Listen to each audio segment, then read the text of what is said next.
ಕುಸ್ತಿ ಅದೊಂದು ಭಾಳ ವಿಶೇಷವಾಗಿರುವಂಥದ್ದು.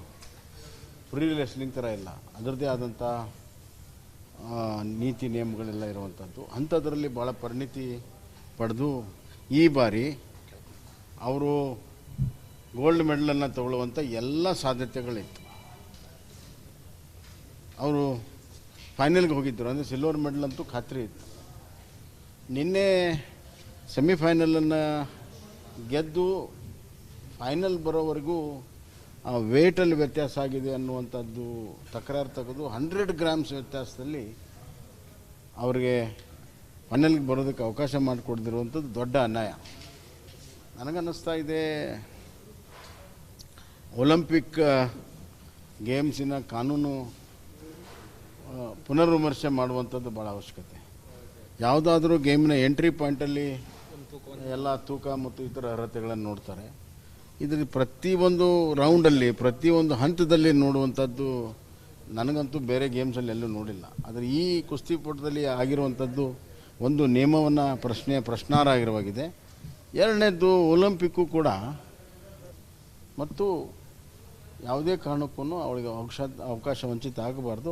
ಅವಕಾಶ ಕೊಡಬೇಕು, ಫೈನಲ್ ಆಡೋದಕ್ಕೆ ಅವಕಾಶಗಳನ್ನು ಮಾಡಿಕೊಡಬೇಕು. ಇದು ನಮ್ಮ ಇಡೀ ದೇಶದ ಜನರ ಒಂದು ಭಾವನೆಯಾಗಿದೆ. ಕಳೆದ ಬಾರಿನೂ ಕೂಡ ಪಾಪ ಅವಳಿಗೆ ಇಂಜುರಿಯಾಗಿ ಅದರಿಂದ ಹೊರಗಡೆ ಬರಬೇಕಾಯಿತು. ಈ ಬಾರಿ ಅಂತೂ ಭಾಳ ದೊಡ್ಡ ಅನ್ಯಾಯ ಇದೆ.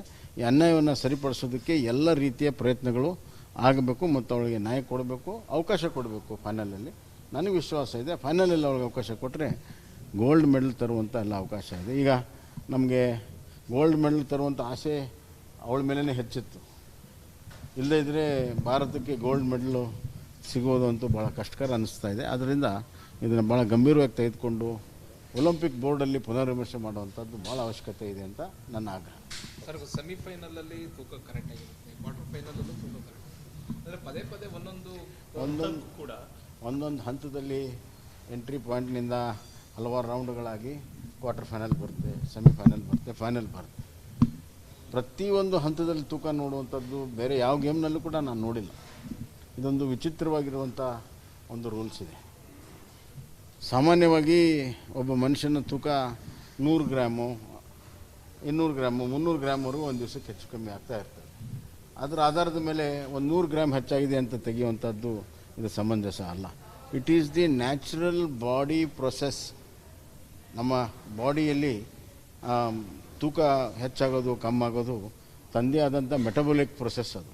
ಆ ಮೆಟಬಾಲಿಕ್ ಪ್ರೊಸೆಸ್ಸಲ್ಲಿ ನಾವು ಎಷ್ಟೇ ಕಂಟ್ರೋಲ್ ಮಾಡಿದರೂ ಕೂಡ ಮೆಟಬಾಲಿಕ್ ಆ್ಯಕ್ಟಿವಿಟಿ ಕಡಿಮೆ ಆದಾಗ ವೇಟ್ ಜಾಸ್ತಿ ಆಗುತ್ತೆ, ಮೆಟಬಾಲಿಕ್ ಆ್ಯಕ್ಟಿವಿಟಿ ಜಾಸ್ತಿ ಆದಾಗ ವೇಟ್ ಕಮ್ಮಿ ಆಗುತ್ತೆ. ಸೊ ಇದು ನ್ಯಾಚುರಲ್ ಪ್ರೊಸೆಸ್ಗೇನು ಮಾರ್ಜಿನೇ ಇಲ್ದಂಗೆ ಆಗಿಬಿಟ್ಟಿದೆ. ಇದು ಭಾಳ ದೊಡ್ಡ ಅನ್ಯಾಯ. ಇದನ್ನು ಪುನರ್ವಿಮರ್ಶೆ ಮಾಡುವಂಥ ಭಾಳ ಅವಶ್ಯಕತೆ ಇದೆ ಅಂತ ನನಗೆ. ಕುಸ್ತಿ ಅದೊಂದು ಭಾಳ ವಿಶೇಷವಾಗಿರುವಂಥದ್ದು. ಫ್ರೀ ರೆಸ್ಲಿಂಗ್ ಥರ ಇಲ್ಲ, ಅದರದ್ದೇ ಆದಂಥ ನೀತಿ ನಿಯಮಗಳೆಲ್ಲ ಇರುವಂಥದ್ದು. ಅಂಥದ್ರಲ್ಲಿ ಭಾಳ ಪರಿಣಿತಿ ಪಡೆದು ಈ ಬಾರಿ ಅವರು ಗೋಲ್ಡ್ ಮೆಡಲನ್ನು ತಗೊಳ್ಳುವಂಥ ಎಲ್ಲ ಸಾಧ್ಯತೆಗಳಿತ್ತು. ಅವರು ಫೈನಲ್ಗೆ ಹೋಗಿದ್ದರು, ಅಂದರೆ ಸಿಲ್ವರ್ ಮೆಡಲ್ ಅಂತೂ ಖಾತ್ರಿ ಇತ್ತು. ನಿನ್ನೆ ಸೆಮಿಫೈನಲನ್ನು ಗೆದ್ದು ಫೈನಲ್ ಬರೋವರೆಗೂ ಆ ವೇಟಲ್ಲಿ ವ್ಯತ್ಯಾಸ ಆಗಿದೆ ಅನ್ನುವಂಥದ್ದು ತಕರಾರು ತೆಗೆದು 100 ಗ್ರಾಮ್ಸ್ ವ್ಯತ್ಯಾಸದಲ್ಲಿ ಅವರಿಗೆ ಫೈನಲ್ಗೆ ಬರೋದಕ್ಕೆ ಅವಕಾಶ ಮಾಡಿಕೊಡ್ದಿರುವಂಥದ್ದು ದೊಡ್ಡ ಅನ್ಯಾಯ. ನನಗನ್ನಿಸ್ತಾ ಇದೆ ಒಲಿಂಪಿಕ್ ಗೇಮ್ಸಿನ ಕಾನೂನು ಪುನರ್ವಿಮರ್ಶೆ ಮಾಡುವಂಥದ್ದು ಭಾಳ ಅವಶ್ಯಕತೆ. ಯಾವುದಾದ್ರೂ ಗೇಮ್ನ ಎಂಟ್ರಿ ಪಾಯಿಂಟಲ್ಲಿ ಎಲ್ಲ ತೂಕ ಮತ್ತು ಇತರ ಅರ್ಹತೆಗಳನ್ನು ನೋಡ್ತಾರೆ. ಇದರಲ್ಲಿ ಪ್ರತಿಯೊಂದು ರೌಂಡಲ್ಲಿ ಪ್ರತಿಯೊಂದು ಹಂತದಲ್ಲಿ ನೋಡುವಂಥದ್ದು ನನಗಂತೂ ಬೇರೆ ಗೇಮ್ಸಲ್ಲಿ ಎಲ್ಲೂ ನೋಡಿಲ್ಲ. ಆದರೆ ಈ ಕುಸ್ತಿಪಟದಲ್ಲಿ ಆಗಿರುವಂಥದ್ದು ಒಂದು ನಿಯಮವನ್ನು ಪ್ರಶ್ನಾರ್ಹ ಆಗಿರುವಾಗಿದೆ. ಎರಡನೇದು ಒಲಿಂಪಿಕ್ಕು ಕೂಡ ಮತ್ತು ಯಾವುದೇ ಕಾರಣಕ್ಕೂ ಅವಳಿಗೆ ಅವಕಾಶ ವಂಚಿತ ಆಗಬಾರ್ದು. ಅವಕಾಶ ಕೊಡಬೇಕು, ಫೈನಲ್ ಆಡೋದಕ್ಕೆ ಅವಕಾಶಗಳನ್ನು ಮಾಡಿಕೊಡಬೇಕು. ಇದು ನಮ್ಮ ಇಡೀ ದೇಶದ ಜನರ ಒಂದು ಭಾವನೆಯಾಗಿದೆ. ಕಳೆದ ಬಾರಿನೂ ಕೂಡ ಪಾಪ ಅವಳಿಗೆ ಇಂಜುರಿಯಾಗಿ ಅದರಿಂದ ಹೊರಗಡೆ ಬರಬೇಕಾಯಿತು. ಈ ಬಾರಿ ಅಂತೂ ಭಾಳ ದೊಡ್ಡ ಅನ್ಯಾಯ ಇದೆ. ಈ ಅನ್ಯಾಯವನ್ನು ಸರಿಪಡಿಸೋದಕ್ಕೆ ಎಲ್ಲ ರೀತಿಯ ಪ್ರಯತ್ನಗಳು ಆಗಬೇಕು ಮತ್ತು ಅವಳಿಗೆ ನ್ಯಾಯ ಕೊಡಬೇಕು, ಅವಕಾಶ ಕೊಡಬೇಕು. ಫೈನಲಲ್ಲಿ ನನಗೆ ವಿಶ್ವಾಸ ಇದೆ. ಫೈನಲಲ್ಲಿ ಅವ್ಳಿಗೆ ಅವಕಾಶ ಕೊಟ್ಟರೆ ಗೋಲ್ಡ್ ಮೆಡಲ್ ತರುವಂಥ ಎಲ್ಲ ಅವಕಾಶ ಇದೆ. ಈಗ ನಮಗೆ ಗೋಲ್ಡ್ ಮೆಡಲ್ ತರುವಂಥ ಆಸೆ ಅವಳ ಮೇಲೇ ಹೆಚ್ಚಿತ್ತು. ಇಲ್ಲದೇ ಇದ್ದರೆ ಭಾರತಕ್ಕೆ ಗೋಲ್ಡ್ ಮೆಡಲು ಸಿಗೋದು ಅಂತೂ ಭಾಳ ಕಷ್ಟಕರ ಅನ್ನಿಸ್ತಾ ಇದೆ. ಆದ್ದರಿಂದ ಇದನ್ನು ಭಾಳ ಗಂಭೀರವಾಗಿ ತೆಗೆದುಕೊಂಡು ಒಲಿಂಪಿಕ್ ಬೋರ್ಡಲ್ಲಿ ಪುನರ್ವಿಮರ್ಶೆ ಮಾಡುವಂಥದ್ದು ಭಾಳ ಅವಶ್ಯಕತೆ ಇದೆ ಅಂತ ನನ್ನ ಆಗ್ರಹ. ಸರ್, ಸೆಮಿಫೈನಲಲ್ಲಿ ತೂಕ ಕರೆಕ್ಟ್ ಆಗಿರುತ್ತೆ, ಕ್ವಾರ್ಟರ್ ಫೈನಲಲ್ಲೂ ತೂಕ ಕರೆಕ್ಟ್. ಅಂದರೆ ಪದೇ ಪದೇ ಒಂದೊಂದು ಹಂತದಲ್ಲಿ ಎಂಟ್ರಿ ಪಾಯಿಂಟ್ನಿಂದ ಹಲವಾರು ರೌಂಡ್ಗಳಾಗಿ ಕ್ವಾರ್ಟರ್ ಫೈನಲ್ ಬರುತ್ತೆ, ಸೆಮಿಫೈನಲ್ ಬರುತ್ತೆ, ಫೈನಲ್ ಬರುತ್ತೆ. ಪ್ರತಿಯೊಂದು ಹಂತದಲ್ಲಿ ತೂಕ ನೋಡುವಂಥದ್ದು ಬೇರೆ ಯಾವ ಗೇಮ್ನಲ್ಲೂ ಕೂಡ ನಾನು ನೋಡಿಲ್ಲ. ಇದೊಂದು ವಿಚಿತ್ರವಾಗಿರುವಂಥ ಒಂದು ರೂಲ್ಸ್ ಇದೆ. ಸಾಮಾನ್ಯವಾಗಿ ಒಬ್ಬ ಮನುಷ್ಯನ ತೂಕ 100 ಗ್ರಾಮು, 200 ಗ್ರಾಮು, 300 ಗ್ರಾಮ್ವರೆಗೂ ಒಂದು ದಿವಸಕ್ಕೆ ಹೆಚ್ಚು ಕಮ್ಮಿ ಆಗ್ತಾ ಇರ್ತದೆ. ಅದರ ಆಧಾರದ ಮೇಲೆ ಒಂದು 100 ಗ್ರಾಮ್ ಹೆಚ್ಚಾಗಿದೆ ಅಂತ ತೆಗೆಯುವಂಥದ್ದು ಇದು ಸಮಂಜಸ ಅಲ್ಲ. It is the natural body process. ನಮ್ಮ ಬಾಡಿಯಲ್ಲಿ ತೂಕ ಹೆಚ್ಚಾಗೋದು ಕಮ್ಮಾಗೋದು ತಂದೇ ಆದಂಥ ಮೆಟಬಾಲಿಕ್ ಪ್ರೊಸೆಸ್ ಅದು. ಆ ಮೆಟಬಾಲಿಕ್ ಪ್ರೊಸೆಸ್ಸಲ್ಲಿ ನಾವು ಎಷ್ಟೇ ಕಂಟ್ರೋಲ್ ಮಾಡಿದರೂ ಕೂಡ ಮೆಟಬಾಲಿಕ್ ಆ್ಯಕ್ಟಿವಿಟಿ ಕಡಿಮೆ ಆದಾಗ ವೇಟ್ ಜಾಸ್ತಿ ಆಗುತ್ತೆ, ಮೆಟಬಾಲಿಕ್ ಆ್ಯಕ್ಟಿವಿಟಿ ಜಾಸ್ತಿ ಆದಾಗ ವೇಟ್ ಕಮ್ಮಿ ಆಗುತ್ತೆ. ಸೊ ಇದು ನ್ಯಾಚುರಲ್ ಪ್ರೊಸೆಸ್ಗೇನು ಮಾರ್ಜಿನೇ ಇಲ್ದಂಗೆ ಆಗಿಬಿಟ್ಟಿದೆ. ಇದು ಭಾಳ ದೊಡ್ಡ ಅನ್ಯಾಯ. ಇದನ್ನು ಪುನರ್ವಿಮರ್ಶೆ ಮಾಡುವಂಥ ಭಾಳ ಅವಶ್ಯಕತೆ ಇದೆ ಅಂತ ನನಗೆ. ಕುಸ್ತಿ ಅದೊಂದು ಭಾಳ ವಿಶೇಷವಾಗಿರುವಂಥದ್ದು. ಫ್ರೀ ರೆಸ್ಲಿಂಗ್ ಥರ ಇಲ್ಲ, ಅದರದ್ದೇ ಆದಂಥ ನೀತಿ ನಿಯಮಗಳೆಲ್ಲ ಇರುವಂಥದ್ದು. ಅಂಥದ್ರಲ್ಲಿ ಭಾಳ ಪರಿಣಿತಿ ಪಡೆದು ಈ ಬಾರಿ ಅವರು ಗೋಲ್ಡ್ ಮೆಡಲನ್ನು ತಗೊಳ್ಳುವಂಥ ಎಲ್ಲ ಸಾಧ್ಯತೆಗಳಿತ್ತು. ಅವರು ಫೈನಲ್ಗೆ ಹೋಗಿದ್ದರು, ಅಂದರೆ ಸಿಲ್ವರ್ ಮೆಡಲ್ ಅಂತೂ ಖಾತ್ರಿ ಇತ್ತು.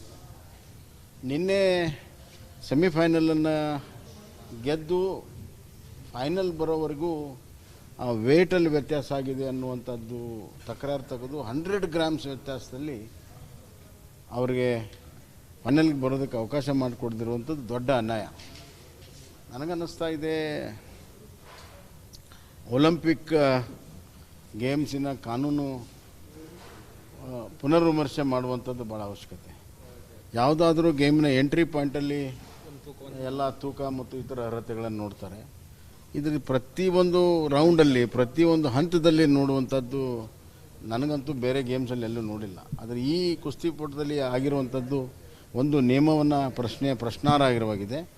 ಎರಡನೇದು ಒಲಿಂಪಿಕ್ಕು ಕೂಡ ಮತ್ತು ಯಾವುದೇ ಕಾರಣಕ್ಕೂ ಅವಳಿಗೆ ಅವಕಾಶ ವಂಚಿತ ಆಗಬಾರ್ದು. ಅವಳು ಅವಕಾಶ ಕೊಡಬೇಕು, ಫೈನಲ್ ಆಡೋದಕ್ಕೆ ಅವಕಾಶಗಳನ್ನು ಮಾಡಿಕೊಡಬೇಕು. ಇದು ನಮ್ಮ ಇಡೀ ದೇಶದ ಜನರ ಒಂದು ಭಾವನೆಯಾಗಿದೆ. ಕಳೆದ ಬಾರಿನೂ ಕೂಡ ಪಾಪ ಅವಳಿಗೆ ಇಂಜುರಿ ಆಗಿ ಅದರಿಂದ ಹೊರಗಡೆ ಬರಬೇಕಾಯಿತು. ಈ ಬಾರಿ ಅಂತೂ ಭಾಳ ದೊಡ್ಡ ಅನ್ಯಾಯ ಇದೆ. ಈ ಅನ್ಯಾಯವನ್ನು ಸರಿಪಡಿಸೋದಕ್ಕೆ ಎಲ್ಲ ರೀತಿಯ ಪ್ರಯತ್ನಗಳು ಆಗಬೇಕು ಮತ್ತು ಅವಳಿಗೆ ನ್ಯಾಯ ಕೊಡಬೇಕು, ಅವಕಾಶ ಕೊಡಬೇಕು. ಫೈನಲಲ್ಲಿ ನನಗೆ ವಿಶ್ವಾಸ ಇದೆ. ಫೈನಲಲ್ಲಿ ಅವಳಿಗೆ ಅವಕಾಶ ಕೊಟ್ಟರೆ ಗೋಲ್ಡ್ ಮೆಡಲ್ ತರುವಂಥ ಎಲ್ಲ ಅವಕಾಶ ಇದೆ. ಈಗ ನಮಗೆ ಗೋಲ್ಡ್ ಮೆಡಲ್ ತರುವಂಥ ಆಸೆ ಅವಳ ಮೇಲೇ ಹೆಚ್ಚಿತ್ತು. ಇಲ್ಲದೇ ಇದ್ದರೆ ಭಾರತಕ್ಕೆ ಗೋಲ್ಡ್ ಮೆಡಲು ಸಿಗೋದು ಅಂತೂ ಭಾಳ ಕಷ್ಟಕರ ಅನ್ನಿಸ್ತಾ ಇದೆ. ಆದ್ದರಿಂದ ಇದನ್ನು ಭಾಳ ಗಂಭೀರವಾಗಿ ತೆಗೆದುಕೊಂಡು ಒಲಿಂಪಿಕ್ ಬೋರ್ಡಲ್ಲಿ ಪುನರ್ವಿಮರ್ಶೆ ಮಾಡುವಂಥದ್ದು ಭಾಳ ಅವಶ್ಯಕತೆ ಇದೆ ಅಂತ ನನ್ನ ಆಗ್ರಹ. ಸರ್, ಸೆಮಿಫೈನಲಲ್ಲಿ ತೂಕ ಕರೆಕ್ಟ್ ಆಗಿರುತ್ತೆ, ಕ್ವಾರ್ಟರ್ ಫೈನಲಲ್ಲೂ ತೂಕ ಕರೆಕ್ಟ್. ಅಂದರೆ ಪದೇ ಪದೇ ಒಂದೊಂದು ಹಂತದಲ್ಲಿ ಎಂಟ್ರಿ ಪಾಯಿಂಟ್ನಿಂದ ಹಲವಾರು ರೌಂಡ್ಗಳಾಗಿ ಕ್ವಾರ್ಟರ್ ಫೈನಲ್ ಬರುತ್ತೆ, ಸೆಮಿಫೈನಲ್ ಬರುತ್ತೆ, ಫೈನಲ್ ಬರುತ್ತೆ. ಪ್ರತಿಯೊಂದು ಹಂತದಲ್ಲಿ ತೂಕ ನೋಡುವಂಥದ್ದು ಬೇರೆ ಯಾವ ಗೇಮ್ನಲ್ಲೂ ಕೂಡ ನಾನು ನೋಡಿಲ್ಲ. ಇದೊಂದು ವಿಚಿತ್ರವಾಗಿರುವಂಥ ಒಂದು ರೂಲ್ಸ್ ಇದೆ. ಸಾಮಾನ್ಯವಾಗಿ ಒಬ್ಬ ಮನುಷ್ಯನ ತೂಕ 100 ಗ್ರಾಮು, 200 ಗ್ರಾಮು, 300 ಗ್ರಾಮ್ವರೆಗೂ ಒಂದು ದಿವಸಕ್ಕೆ ಹೆಚ್ಚು ಕಮ್ಮಿ ಆಗ್ತಾ ಇರ್ತದೆ. ಅದರ ಆಧಾರದ ಮೇಲೆ ಒಂದು 100 ಗ್ರಾಮ್ ಹೆಚ್ಚಾಗಿದೆ ಅಂತ ತೆಗೆಯುವಂಥದ್ದು ಇದು ಸಮಂಜಸ ಅಲ್ಲ. It is the natural body process. ನಮ್ಮ ಬಾಡಿಯಲ್ಲಿ ತೂಕ ಹೆಚ್ಚಾಗೋದು ಕಮ್ಮಾಗೋದು ತಂದೇ ಆದಂಥ ಮೆಟಬಾಲಿಕ್ ಪ್ರೊಸೆಸ್ ಅದು. ಆ ಮೆಟಬಾಲಿಕ್ ಪ್ರೊಸೆಸ್ಸಲ್ಲಿ ನಾವು ಎಷ್ಟೇ ಕಂಟ್ರೋಲ್ ಮಾಡಿದರೂ ಕೂಡ ಮೆಟಬಾಲಿಕ್ ಆ್ಯಕ್ಟಿವಿಟಿ ಕಡಿಮೆ ಆದಾಗ ವೇಟ್ ಜಾಸ್ತಿ ಆಗುತ್ತೆ, ಮೆಟಬಾಲಿಕ್ ಆ್ಯಕ್ಟಿವಿಟಿ ಜಾಸ್ತಿ ಆದಾಗ ವೇಟ್ ಕಮ್ಮಿ ಆಗುತ್ತೆ. ಸೊ ಇದು ನ್ಯಾಚುರಲ್ ಪ್ರೊಸೆಸ್ಗೇನು ಮಾರ್ಜಿನೇ ಇಲ್ದಂಗೆ ಆಗಿಬಿಟ್ಟಿದೆ. ಇದು ಭಾಳ ದೊಡ್ಡ ಅನ್ಯಾಯ. ಇದನ್ನು ಪುನರ್ವಿಮರ್ಶೆ ಮಾಡುವಂಥ ಭಾಳ